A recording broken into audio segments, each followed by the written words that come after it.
Now, just to lighten the mood, we are going to talk about the rise of witchcraft in North America. And a lot of people have said that social conservative commentators who notice that witchcraft is becoming more and more a part of entertainment. That is to say, witches not being presented as sort of evil, wicked people who are practicing, witchcraft, but actually positive role models, is growing. And a lot of people say, well, anybody who thinks that a takeaway from a Disney movie is actually going to impact the culture is just being paranoid.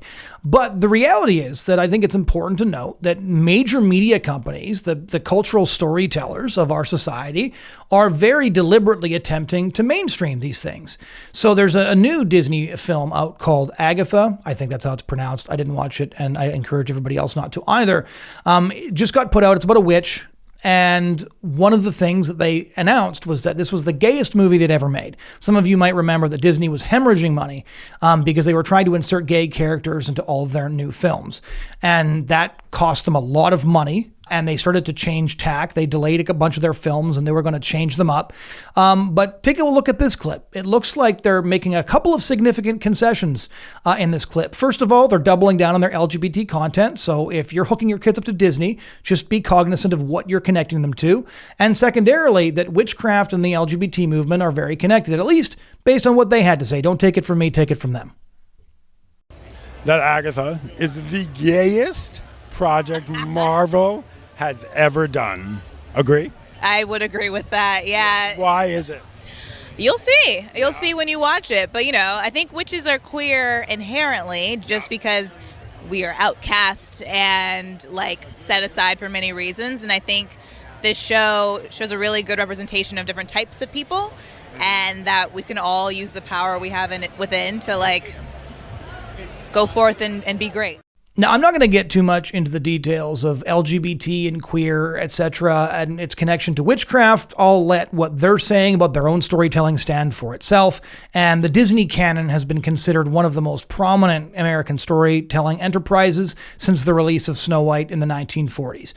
Same thing is true for the Marvel Universe. Again, the Marvel Universe started off as comic books and came out in a massive series of films. They're, I think, the most popular films that have been released to date. And the Marvel Universe is also owned by Disney. I'm more interested in this idea that witchcraft is a rising and growing religion. So let me introduce you to a recent report from NBC News. And this report from 2 years ago already is called Why Paganism and Witchcraft Are Making a Comeback. And there's a bunch of other articles that have been published on this trend since, but I wanted to look at this one because there's some good numbers in it. It's written by Antonio Pagliarulo. I probably mispronounced that. But anyways, this person is a witch, and she says this, and I quote, "I am one of 1 million plus Americans who, whether proudly, secretly, or dabbling through the power of consumerism, practice some form of witchcraft. Witchcraft, which includes Wicca, paganism, folk magic, and other New Age traditions, is one of the fastest growing spiritual paths in America. In 1990, Trinity College in Connecticut estimated that there was 8,000 adherents of Wicca, in other words, 8,000 witches. In 2008, the U.S. Census Bureau was 342,000. A 2014 Pew Research Center study increased that projection several times over and assessing that 0.4% of Americans identify as pagan, Wiccan, or New Age. Most modern pagan worship, she says, of which Wicca as one type, draws on pre-Christian traditions in revering nature. In 2050, it is said the number of Americans practicing other religions, which is faith outside of Judaism, Christianity, Islam, Hinduism, and Buddhism, would triple, largely due to switching into other religions such as Wicca and pagan religions. One of the experts who spoke to her said that witchcraft is clearly increasing. She is one of the foremost academic experts on contemporary witchcraft and paganism. That's Helen Berger. And she draws knowledge about its appeal from surveys she's co-conducted in the pagan community. Wicca began to be practiced in America in the 1960s by feminists, environmentalists, and those seeking non-structured spirituality. It was largely an underground movement, but commercial books about witchcraft published in the 1980s and 1990s, productions like Charmed and The Craft, created a surge of influence in the youth.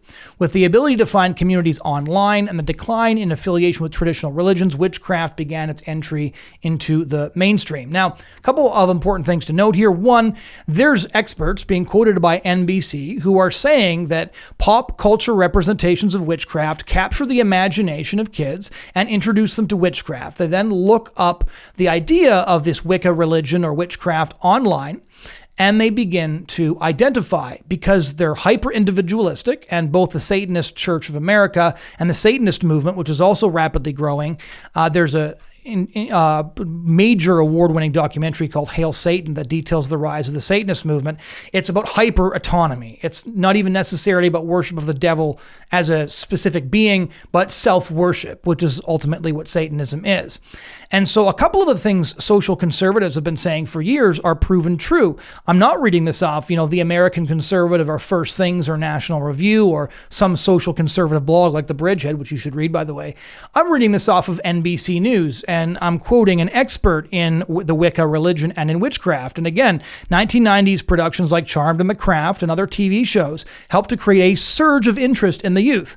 So that Disney clip we showed you at the beginning indicates that this kind of entertainment creates an interest in witchcraft, which gains adherence to Wicca or witchcraft.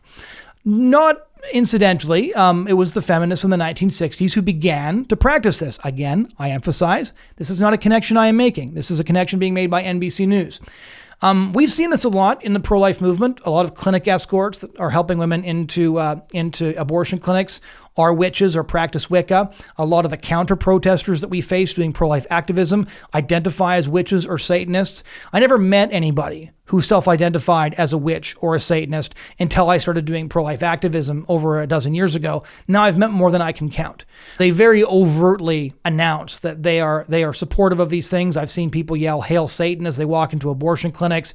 There's a connection between abortion as a bloody sacrament of witchcraft. And in fact, there are witchcraft covens in the United States who say that abortion is fundamentally an aspect of their religion, that abortion is something necessary for witchcraft to be practiced.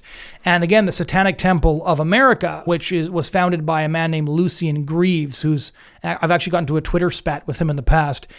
He actually is suing states that have pro-life laws on the basis that protections for preborn children are a violation of his religious liberty. That fundamentally abortion, again, is part of the Satanist religion, and that restricting abortion is restricting their religious practice. And so I'll probably delve into this subject again because the post-Christian age is not going to be the post-religious age, and it's not going to be the post-spiritual age either. As Christianity leaves, as we see sort of the long withdrawing roar of Christian belief that Matthew Arnold referred to in his famous poem Dover Beach, we're instead going to see other spirits and other religions rush in. And the spirit of the age is autonomy. The spirit of the age is self. And which religions best encapsulate that self-belief? It is the Satanic Church of America run by Lucien Greaves. It is Wicca and paganism. It is witchcraft.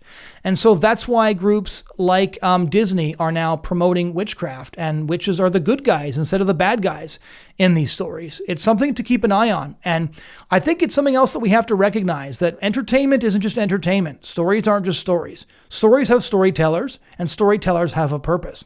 And if you're allowing your kids to sign on to Disney Plus and watch whatever they find there, you're going to expose them to storytellers who are in many cases self-identified witches, self-identified LGBTQ, and according again to an irreligious Wiccan expert, it is because of these sorts of shows that more and more interest is being expressed in Wicca, in witchcraft.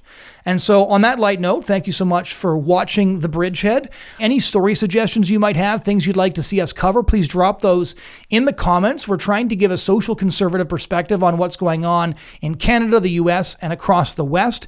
And we're trying to cover stories that other people aren't covering to help you process the news that you read on a daily basis and hopefully interrupt your doom scroll with some analysis that might be helpful. And so if you'd like to follow the podcast, please like and subscribe to the YouTube channel.